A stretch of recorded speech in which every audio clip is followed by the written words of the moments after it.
its operation, approximately 110 inmates died while serving time. 8 were shot and killed during attempted escapes, and 4 others chose suicide as their way of escape. Most often, deaths were caused by everyday health issues like consumption, now known as tuberculosis, or from heart failure. Martin Ujos held the distinction of being the only inmate to be executed while incarcerated at the prison.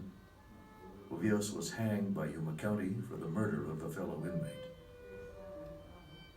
Contrary to its hellhole moniker, the local townspeople often referred to the prison as the country club on the Colorado due to its many modern amenities.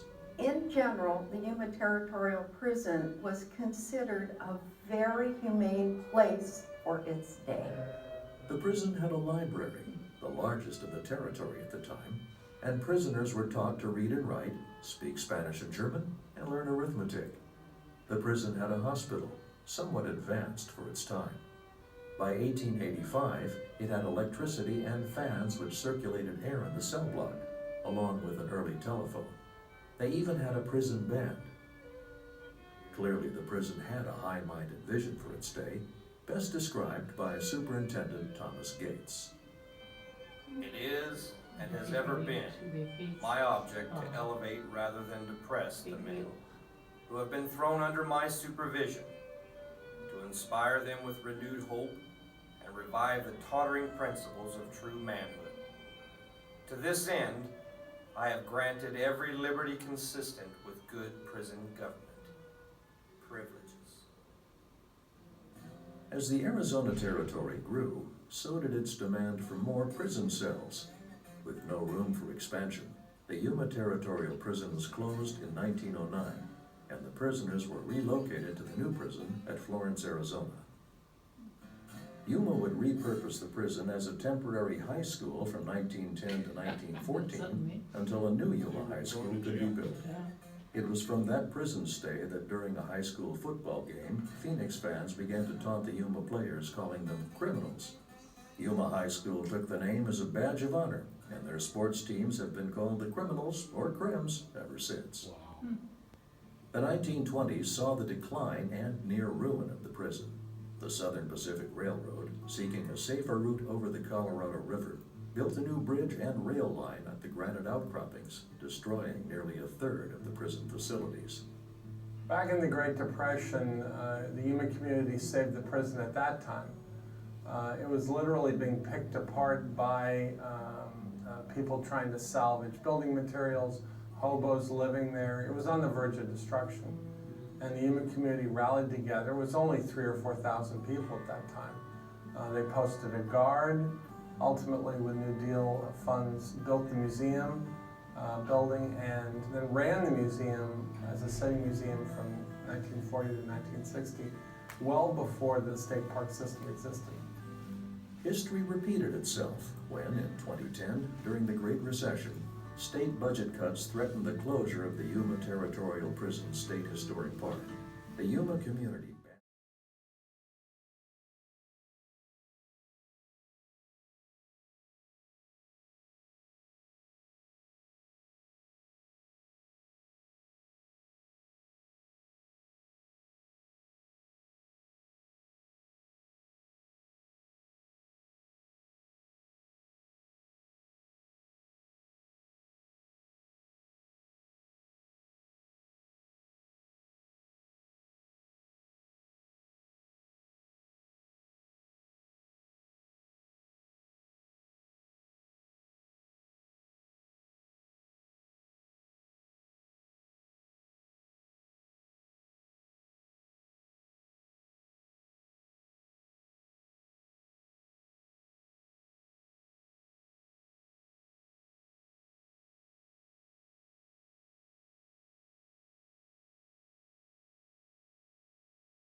Hudson.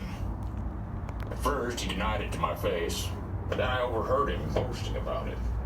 Well, I did what any real man would do. Shot him dead. Just a few months ago, in October 1887, 7 prisoners tried to escape. Gordon Flake. I may be a prisoner in this institution, but I am no criminal. A prisoner of conscience on a warrant of unlawful plural marriage. Yes, in keeping with the teaching of my religion, I married Lucy, and with Lucy's full and free consent, I married my second wife, Prudence. At my trial, I refused to recognize the validity of this law. I called it a mockery, a travesty on justice. But as a good American, I accepted the 6-month sentence. It's not been bad. Superintendent Ingalls recognized me as a leader of men and asked me to help out with some of the more difficult prisoners. As